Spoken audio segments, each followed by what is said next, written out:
નમસ્તે વિદ્યાર્થી મિત્રો, આજનો નેક્સ્ટ ટોપિક છે આપણો ચેપ્ટરના જે છેલ્લા લાસ્ટ ટોપિક હવે બાકી રહી ગયા છે, ચેપ્ટરની પૂર્ણાહુતિ ઉપર આવી ગયા છે. એમાં છેલ્લે આપણે જે 2 લેક્ચર લીધા એમાં આપણે અલગ અલગ પ્રકારની રાસાયણિક પ્રક્રિયાઓ જોઈએ, જેમાં એક રાસાયણિક પ્રક્રિયા હતી કાર્બોક્સિલ સમૂહમાં OH બંધ વિભાજન, અને બીજી લાસ્ટ લેક્ચરમાં જે જોઈ ગયા આપણે COH બંધ વિભાજન અથવા તો કાર્બન અને ઓક્સિજન વચ્ચેનું બંધનું વિભાજન થવાથી જોવા મળતી પ્રક્રિયાઓ. હવે ત્રીજી એક રિએક્શન એવી આપી છે કે જેમાં કાર્બોક્સિલ સમૂહ ધરાવતી પ્રક્રિયાઓ છે, મતલબ કાર્બોક્સિલ સમૂહને સમાવતી કોઈક પ્રક્રિયાઓ અલગ અલગ પ્રકારની આપી છે. તો આપણી પાસે જે ટોપિક છે આ 3 નંબરનો ટોપિક છે. 2 રિએક્શન્સ તો આપણે ઓલરેડી જોઈ ગયા, આ ત્રીજી રાસાયણિક ગુણધર્મોમાં પ્રક્રિયા આપી છે. હવે જુઓ, આમાં 2 પોઈન્ટ સમજાવવાના છે. પહેલો પોઈન્ટ છે આમાં રિડક્શન. કાર્બોક્સિલ સમૂહ આપેલું છે તો કાર્બોક્સિલ સમૂહનું રિડક્શન હંમેશા પ્રબળ રિડક્શન કરતાં લિથિયમ એલ્યુમિનિયમ હાઇડ્રાઇડ વડે જ થાય. સાથે સાથે ડાયબોરેન વડે પણ એનું રિડક્શન થઈ શકે છે. પણ જે ડાયબોરેન B2H6 છે એ હેલો સંયોજન આપેલું હોય, એસ્ટર હોય અથવા નાઇટ્રો સંયોજન હોય તેનું રિડક્શન સરળતાથી કરી શકતું નથી. સાથે સાથે COH ક્રિયાશીલ સમૂહનું રિડક્શન NaBH4 સોડિયમ બોરોહાઇડ્રાઇડ વડે ક્યારેય થઈ શકતું નથી. હવે જ્યારે કાર્બોક્સિલ સમૂહનું રિડક્શન લિથિયમ એલ્યુમિનિયમ હાઇડ્રાઇડ અથવા B2H6 વડે કરવામાં આવે તો એમાંથી પ્રાથમિક આલ્કોહોલ નિપજ આપે છે. તો પોઈન્ટ અહીંયા પહેલાં તો લખી લઈએ, નોંધ કરીએ એટલે આપણને ખ્યાલ આવે. કાર્બોક્સિલ સમૂહનું પ્રબળ રિડક્શન કરતા LiLH4 લિથિયમ એલ્યુમિનિયમ હાઇડ્રાઇડ અથવા B2H6 જેને આપણે ડાયબોરેન કહીએ છીએ, B2H6 વડે કરતા કાર્બોનિલ સમૂહનું CH2 મિથિલિન સમૂહમાં રિડક્શન થાય.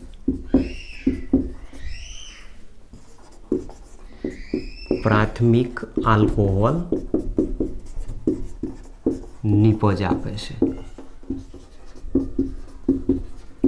જો તો આ પોઈન્ટ આપણી પાસે સૌથી પહેલો આપ્યો છે. હવે આમાં જે નોંધ ધ્યાન રાખવાની છે કે B2H6 દ્વારા નાઇટ્રો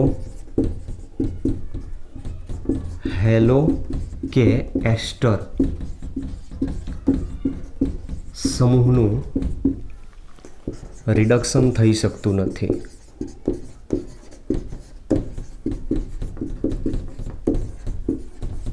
તેમજ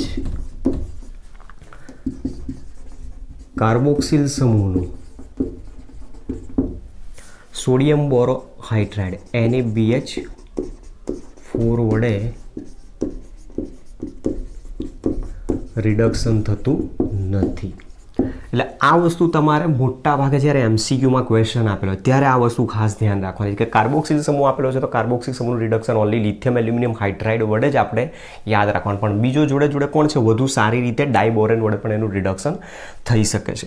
હવે આપણી પાસે જનરલી રિએક્શન દર્શાવીએ છે RCOOH કાર્બોક્સિલિક એસિડ. હવે કાર્બોક્સિલિક એસિડનું રિડક્શન કરવાની વાત કરીએ તો રિડક્શન માટે લિથિયમ એલ્યુમિનિયમ હાઇડ્રાઇડ અથવા B2H6 જો વાપરવામાં તો COH સમૂહનું રૂપાંતર CH2OH માં કરી નાખશે. મતલબ કાર્બોનિલ સમૂહનું રૂપાંતર શેમાં થાય છે, મિથિલિન ગ્રુપ CH2 માં થાય છે અને એ પ્રમાણે પ્રાથમિક આલ્કોહોલ બનાવશે.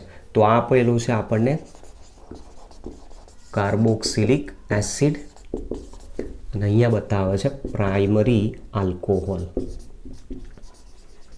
તો આ એક તમારે ધ્યાન રાખવાનું છે. ચલો હવે એના પરથી ધારો કે એના એક્ઝામ્પલ સમજીએ. તો પહેલું જ ઉદાહરણ CH3COOH.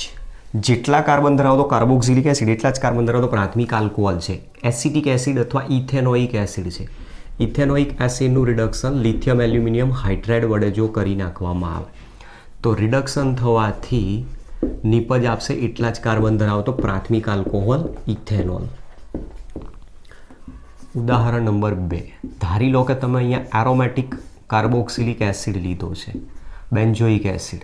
બેન્ઝોઇક એસિડનું રિડક્શન કરવામાં આવે તો બેન્ઝાઇલ આલ્કોહોલ બનાવશે CH2OH. ઠીક છે, તો આ એક ક્વેશ્ચન આ રીતનો છે. સાથે સાથે કાર્બોક્સિલિક એસિડનું રિડક્શન લાલ ફોસ્ફરસ અને હાઇડ્રોઆયોડિક એસિડ વડે જો કરવામાં આવે તો હાઇડ્રોકાર્બન બનાવતો હોય છે. મતલબ કે સંયોજન છે CH3COOH, એનું રિડક્શન સાંદ્ર HI વડે કરવામાં આવે. ઓલરેડી આપણે આલ્કોહોલમાં આવો એક ટોપિક ભણી ગયા છીએ. લાલ ફોસ્ફરસની હાજરીમાં એને ગરમ કરી નાખવામાં આવે. તો ગરમ કરશું એટલે અહીંયાથી સૌથી પહેલાં શું થશે, આયોડિન છૂટો પડી જશે. તો આયોડિન અહીંયા બાય પ્રોડક્ટ તરીકે છૂટી પાડી દો. સાથે સાથે અહીંયાથી COOH જે ગ્રુપ આપેલું છે, COOH ગ્રુપમાંથી ઓક્સિજન દૂર કરી દો એટલે પ્રક્રિયા થશે રિડક્શન. ઓક્સિજન દૂર કરશો તો 2 ઓક્સિજન દૂર થાય છે, H2O તરીકે રિમૂવ કરી નાખો તો અહીંયાથી 2 મોલ H2O છૂટા પડી જશે. હવે જે હાઇડ્રોજન છે હાઇડ્રોજન અહીંયા એડ થશે. તો કાર્બન સાથે ઓલરેડી એક CH3 ગ્રુપ છે, એક હાઇડ્રોજન, એટલે ખૂટ્યા કેટલા, 2 હાઇડ્રોજન.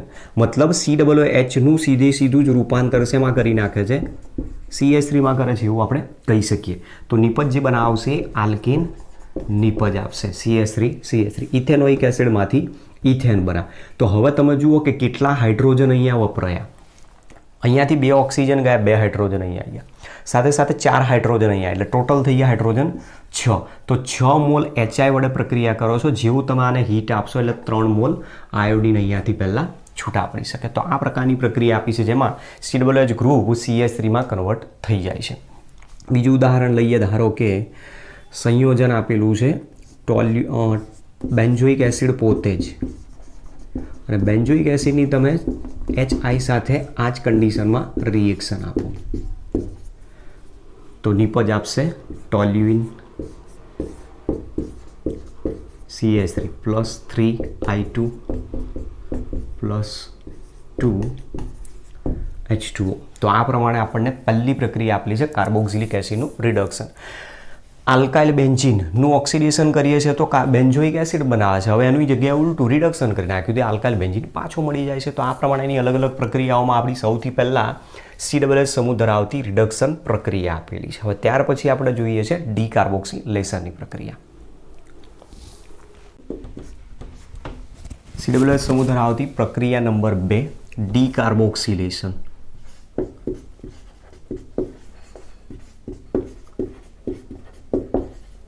ડીકાર્બોક્સિલેશન જેને કહેવાય છે CO2નું દૂર થવું. તો પછી એક વસ્તુ ક્લિયર થઈ જશે કે CO2 જો દૂર થઈ જશે તો કાર્બોક્સિલિક એસિડમાંથી હાઇડ્રોકાર્બન નિપજ આપશે. જે વિષયનો ટોપિક આપણે ઓલરેડી ધોરણ 11ના હાઇડ્રોકાર્બન ચેપ્ટરમાં ભણીને આવેલા છે આલ્કેનની બનાવટ માટેના પોઈન્ટમાં. કાર્બોક્સિલિક એસિડના ડીકાર્બોક્સિલેશન દ્વારા અને કોલ્બે વિદ્યુત વિભાજન દ્વારા હાઇડ્રોકાર્બનની બનાવટ આપેલી હતી. હવે આમાં ડીકાર્બોક્સિલેશન જે પ્રક્રિયા આપેલી છે, ડીકાર્બોક્સિલેશન પ્રક્રિયા સોડા લાઇમ કસોટી તરીકે પણ ઓળખાય છે. સોડા લાઇમ કસોટી પ્રયોગશાળામાં કાર્બોક્સિલ સમૂહ ધરાવતો મતલબ કે કોઈક કાર્બોક્સિલિક એસિડ આપેલો છે અને તમારે એની ઓળખ કરવી હોય તો પ્રાઇમરી ટેસ્ટ તરીકે સોડા લાઇમ કસોટીનો ઉપયોગ કરવામાં આવે છે. દાખલા તરીકે માનો કે બેન્ઝોઇક એસિડ તમને સબસ્ટન્સ આપેલો છે સોલિડ ફોર્મમાં, ખબર નથી પડતી કે આ કન્ફર્મ બેન્ઝોઇક એસિડ છે કે નથી.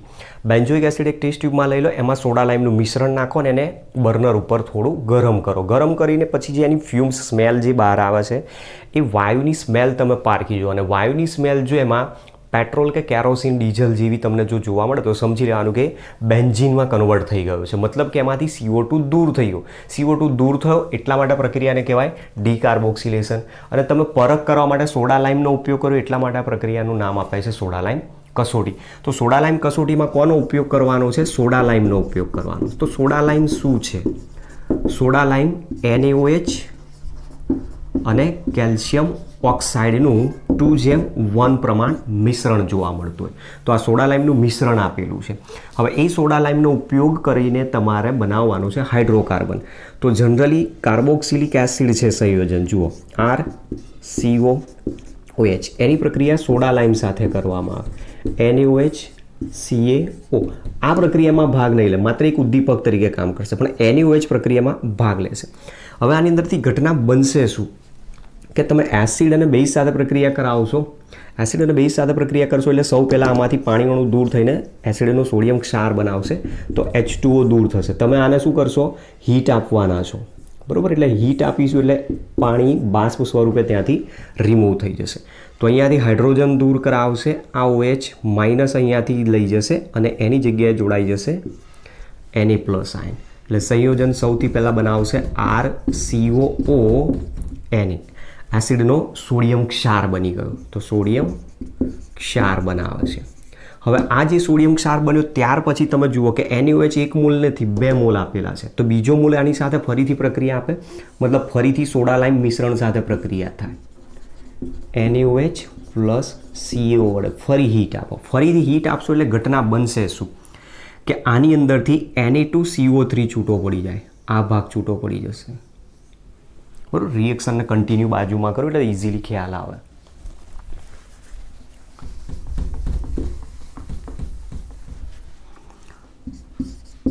RCOO Na સોડિયમ ક્ષાર આપેલો છે. હવે આ સોડિયમ ક્ષારની પ્રક્રિયા ફરી આગળ સોડા લાઇમના મિશ્રણ સાથે થશે. NaOH પ્લસ CaO હીટ આપો.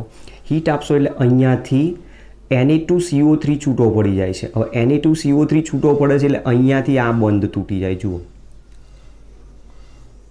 આટલો ભાગ માઇનસ Na2CO3 એટલે CO2 અહીંયાથી દૂર થઈ ગયું એવું કહી શકાય. આટલો ભાગ આખો દૂર થઈ ગયો. હવે તમે જુઓ CO2 દૂર થયો અને આ જે હાઇડ્રોજન છે એ હાઇડ્રોજન આ કાર્બન સાથે આવી જશે આલ્કાઇલ ગ્રુપના, એટલે અહીંયા હાઇડ્રોકાર્બન બનાવી દેશે. હાઇડ્રોકાર્બન નિપજ બનાવે. તો તમે જોઈ શકો છો કે મૂળ જે પ્રક્રિયક હતું એ પ્રક્રિયકમાંથી CO2 દૂર થઈ ગયો. CO2 દૂર થયો એટલે પ્રક્રિયાનું નામ આપ્યું છે ડીકાર્બોક્સિલેશન. અને દૂર કોના દ્વારા થયો? સોડા લાઇમ દ્વારા. એટલા માટે એને કહેવાય છે સોડા લાઇમ કસોટી. તો જ્યારે પણ કાર્બોક્સિલિક એસિડ લેવામાં આવે તો કાર્બોક્સિલિક એસિડની સોડા લાઇમ સાથે ગરમ કરવાથી હંમેશા CO2 દૂર થઈને ડીકાર્બોક્સિલેશન પ્રક્રિયા દ્વારા હાઇડ્રોકાર્બન નિપજ આપે છે. ચલો હવે આના એક્ઝામ્પલ સમજીએ. જુઓ ઉદાહરણ નંબર 1. હવે તો તમને એકદમ ઇઝીલી ખ્યાલ આવી જશે કે દાખલા તરીકે CH3COOH છે, ઇથેનોઇક એસિડ છે. ઇથેનોઇક એસિડને સોડા લાઇમ સાથે ગરમ કરાવો, CO2 દૂર થઈ જશે તો CH4 મતલબ મિથેન હાઇડ્રોકાર્બન બનાવશે. ચલો સૌથી પહેલાં પ્રક્રિયા સોડા લાઇમ સાથે NaOH CaO હીટ કરાવો માઇનસ H2O, તો કાર્બોક્સિલિક એસિડનો સોડિયમ ક્ષાર CH3COO Na. સંયોજન આપેલું છે ઇથેનોઇક એસિડ. ઇથેનોઇક એસિડમાંથી બને છે sodium ethanoate.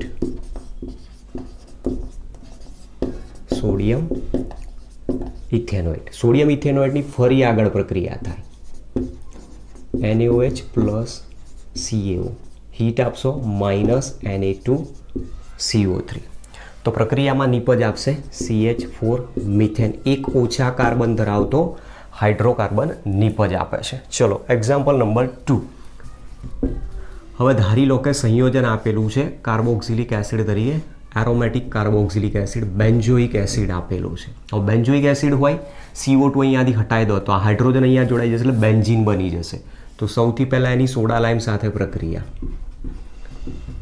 NaOH CaO heat આપો માઇનસ H2O. બેન્ઝોઇક એસિડનો સોડિયમ ક્ષાર સોડિયમ બેન્ઝોએટ બનાવશે C6H5COO Na. ફરીથી હીટ આપો તો મતલબ ફરીથી એની આગળ પ્રક્રિયા થશે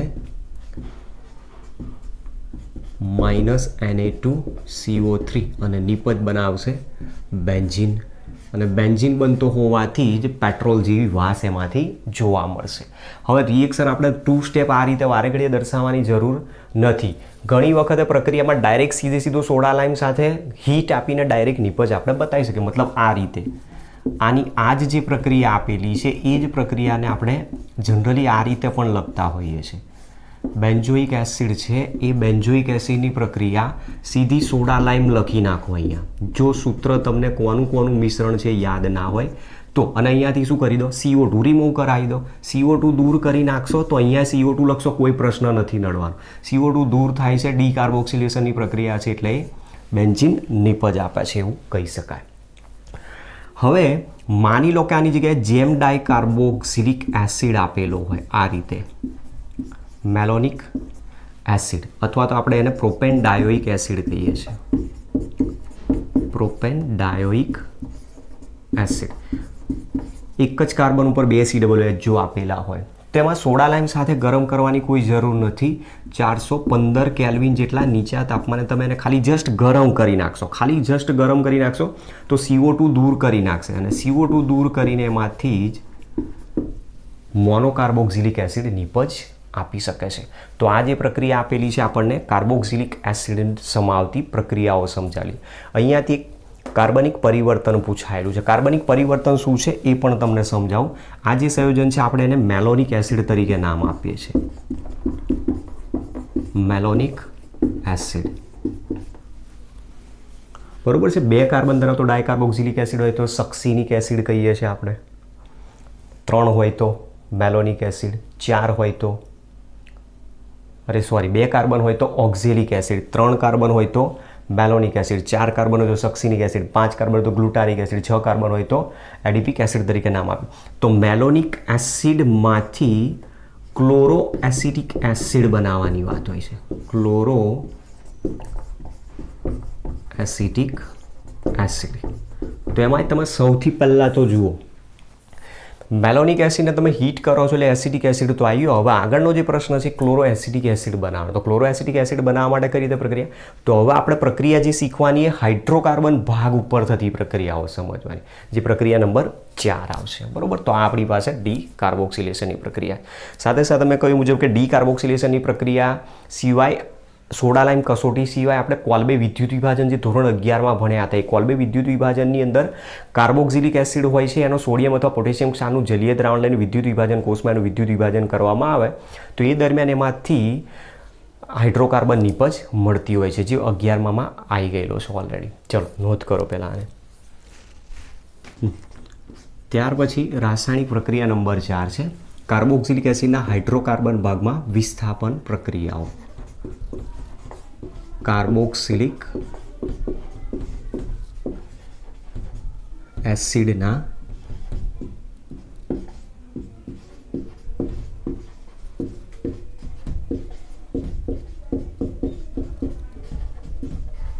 હાઇડ્રોકાર્બન ભાગમાં થતી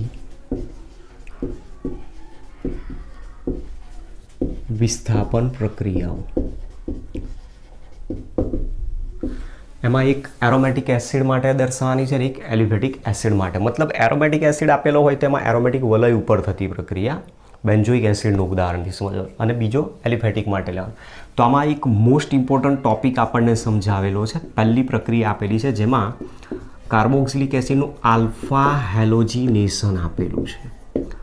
આલ્ફા હેલોજિનેશન જેને હેલ વોલહાર્ડ જેલિસ્કાય પ્રક્રિયા તરીકે નામ આપે છે. હેલ વોલહાર્ડ જેલિસ્કાય પ્રક્રિયા, જેને જનરલી આપણે HVZ તરીકે એક્ઝામમાં દર્શાવતા હોય છે. એન્ટ્રન્સ એક્ઝામ માટે એક આ થિયરી અગત્યની છે આપણી. જુઓ, આલ્ફા હેલોજિનેશન કહેવા શું માગે છે? આલ્ફા હેલોજિનેશન મતલબ આપણી પાસે જે કાર્બોક્સિલિક એસિડ આપેલો છે એ કાર્બોક્સિલ ગ્રુપ જેનો પડોશી કાર્બન આલ્ફા કાર્બન કહેવાય, એ આલ્ફા કાર્બન ઉપર હાઇડ્રોજન આપેલો હોય અને એનું વિસ્થાપન અહીંયા દર્શાવે છે. એની વિસ્થાપન પ્રક્રિયા દ્વારા હેલ વોલહાર્ડ જેલિસ્કાય રિએક્શન આવે. હવે આના માટે શું કરવાનું હોય છે? તો મોટાભાગે જે કાર્બોક્સિલિક એસિડ છે જેમાં આલ્ફા હાઇડ્રોજન ધરાવતા કાર્બોક્સિલિક એસિડની પ્રક્રિયા ડાયક્લોરિન અથવા ડાયબ્રોમિન સાથે લાલ ફોસ્ફરસની હાજરીમાં કરવામાં. તો આલ્ફા હેલોજિનેશન થઈને આલ્ફા હેલો કાર્બોક્સિલિક એસિડ સંયોજન બને છે, અને આ જે પ્રક્રિયા આપણી છે એને હેલ વોલહાર્ડ જેલિસ્કાય રિએક્શન કહેવામાં આવે છે, જેનો ઉપયોગ આલ્ફા એમિનો એસિડ બનાવવા માટે પણ વપરાતો હોય છે. જુઓ, તો પહેલાં તો સિદ્ધાંત એનો લખી દઈએ. આલ્ફા હાઇડ્રોજન ધરાવતા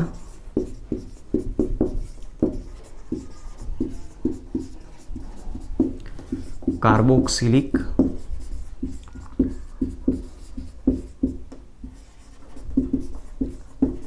એસિડની Cl2 અથવા Br2 સાથે ડાયક્લોરિન વાયુ અથવા Br2 સાથે લાલ ફોસ્ફરસની હાજરીમાં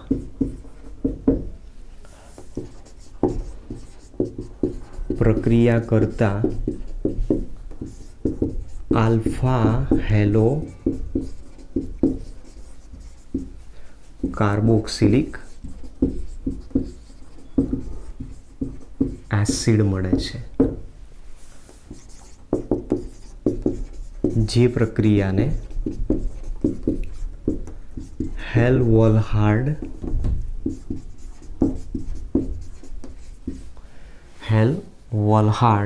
જેલિસ્કાઈ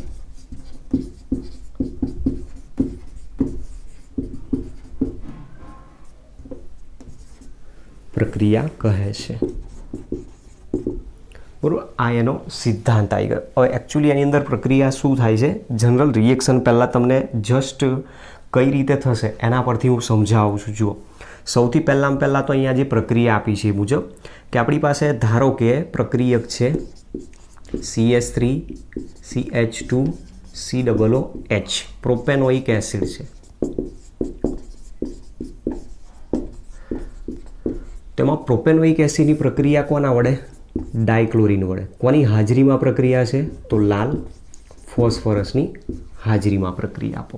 એટલે પ્રક્રિયામાં થશે શું? આ COOH ગ્રુપ એનો પડોશી કાર્બન એટલે આલ્ફા કાર્બન, એ આલ્ફા કાર્બન ઉપર રહેલો જે હાઇડ્રોજન છે એનું વિસ્થાપન કોના દ્વારા થશે? ક્લોરીન પરમાણુ દ્વારા. અને એમાંથી નીપજ આપશે CH3CHClCOOH, જે તમે નામ આપી શકો છો 2-ક્લોરો પ્રોપેનોઇક એસિડ બનાવે છે. અને 2-ક્લોરો પ્રોપેનોઇક એસિડ છે જે તમે જોઈ શકો છો એક કિરાલ કાર્બન છે, તો મતલબ પ્રકાશ ક્રિયાશીલ સંયોજન બને છે એવું કહી શકીએ છીએ. તો આ જે પ્રક્રિયા આપેલી છે એ પ્રક્રિયાનો ઉપયોગ જનરલી આલ્ફા એમિનો એસિડની બનાવટ માટે કરવામાં આવે છે. આલ્ફા એમિનો એસિડની બનાવટ માટે ઉપયોગી છે. આ જસ્ટ એનો એપ્લિકેશન તમારે યાદ રાખવાનું. હવે આ પ્રક્રિયા આખી થાય છે કઈ રીતે એ સમજાવું છું. સૌથી પહેલાં ફોસ્ફરસની પ્રક્રિયા ડાયક્લોરિન સાથે થાય અને એમાંથી બનાવશે PCl3 અથવા PCl5 બનાવતો હોય. માનો કે PCl3 બને છે, ફોસ્ફરસને બેલેન્સ કરી દો. ફોસ્ફરસને તમે જેવા બેલેન્સ કરશો એટલે ક્લોરીન પરમાણુ 4 તરી 12 થઈ ગયા, એટલે આને 6 મોલ કરી દો. ત્યાર પછી પ્રક્રિયા જે કાર્બોક્સિલિક એસિડ છે CH3CH2COOH એની સાથે પ્રક્રિયા કોણ કરશે? PCl3. તો આપણે ઓલરેડી ભણી ગયા કાર્બોક્સિલિક એસિડની પ્રક્રિયા ફોસ્ફરસ ટ્રાઇક્લોરાઇડ સાથે કરવામાં આવે તો એસિડ ક્લોરાઇડ બનાવી દેશે CH3CH2COCl. હવે આ ત્યાર પછી જે એસિડ ક્લોરાઇડ બન્યો CH3CH2COCl એની ડાયક્લોરિન સાથે પ્રક્રિયા થશે. હવે આમાં પ્રક્રિયામાં ઘટના બનશે શું? ડાયક્લોરિન સાથે ગરમ કરો છો તમે. અહીંયા પ્રક્રિયા જે આપેલી છે એ પ્રક્રિયામાં શું કરીએ છીએ? આને ગરમ કરીએ છીએ. ગરમ કરશું એટલે ઘટના શું બનશે? અહીંયા જે કાર્બોનિલ ગ્રુપ છે એનો પડોશી કાર્બન સક્રિય મિથિલિન ગ્રુપ છે. સક્રિય મિથિલિન ગ્રુપ છે, સાથે સાથે sp3 કાર્બન છે. અને sp3 કાર્બન હોય તે મુક્તમૂલક ક્રિયાવિધિ દ્વારા ક્લોરિનેશનની પ્રક્રિયા આપશે. તો આ આલ્ફા કાર્બન ઉપરથી હાઇડ્રોજનનું વિસ્થાપન થશે અને CH3CHClCOCl મતલબ આલ્ફા ક્લોરો એસિડ ક્લોરાઇડ બનાવે. આલ્ફા ક્લોરો એસિડ ક્લોરાઇડ બનાવશે. હવે આ જે આલ્ફા ક્લોરો એસિડ ક્લોરાઇડ મળ્યો એ કાર્બોક્સિલિક એસિડના બીજા અણુ સાથે પ્રક્રિયા કરશે CH3CH2COOH પ્લસ CH3CHClCOCl. હવે આની અંદર જ્યારે પ્રક્રિયા થશે તો ઘટના શું બનશે? અહીંયાથી આ OH અહીંયા માઇગ્રેટ થઈ જશે અને આ Cl અહીંયા માઇગ્રેટ થઈને આવી જશે. એટલે પ્રોડક્ટ આપણી પાસે આ રીતે આવશે CH3CH આ નીપજ આવશે અહીંયાથી CH3ClCO અને એની જગ્યાએ આવી ગયો હવે OH પ્લસ બાય પ્રોડક્ટ જે છૂટી પડી જશે CH3CH2COCl. ઠીક છે. તો આ પ્રમાણેની આખી જે પ્રક્રિયા થાય છે એમાં તમે જોઈ શકો છો આલ્ફા કાર્બન ઉપર વિસ્થાપન પ્રક્રિયા થઈને ક્લોરીન દાખલ થાય છે. તો આલ્ફા કાર્બન ઉપર વિસ્થાપન થઈને ક્લોરીન દાખલ થતો હોવાથી જ આ પ્રક્રિયાનું નામ આપેલું છે આલ્ફા હેલોજિનેશન. જો બ્રોમિન લેવામાં આવે તો બ્રોમિનથી પ્રક્રિયા થશે. તો આ જે આપેલી છે આ પ્રક્રિયાની આખી મિકેનિઝમ સમજાવી છે. 4 સ્ટેપ રિએક્શન આ રીતની જોવા મળતી હોય છે. ચલો પહેલાં આટલું નોંધ કરી લો. પછી આનું બીજું એક એક્ઝામ્પલ જે આપણે કાર્બનિક પરિવર્તનની મેં વાત કરી, કાર્બનિક પરિવર્તન પૂરું કરીએ અને છેલ્લો લાસ્ટ ટોપિક રહ્યો છે એને કમ્પ્લીટ કરી લઈએ. હવે માની લો કે જે પ્રક્રિયક આપેલો છે એસિટિક એસિડ છે CH3CH. એસિટિક એસિડની જો પ્રક્રિયા ડાયક્લોરિન વડે લાલ ફોસ્ફરસની હાજરીમાં કરવામાં આવે તો હવે તમને ખબર છે આ આલ્ફા કાર્બન છે. આલ્ફા કાર્બન ઉપર જેટલા હાઇડ્રોજન દરેકે દરેકનું ત્યાંથી વિસ્થાપન પોસિબલ છે. સાથે સાથે આ જ પ્રક્રિયા જો લાલ ફોસ્ફરસની હાજરીની જગ્યાએ સૂર્યપ્રકાશની હાજરીમાં કરવામાં આવે તો પણ પોસિબલ છે, જે આપણે ઓલરેડી ભણી ગયેલા છીએ.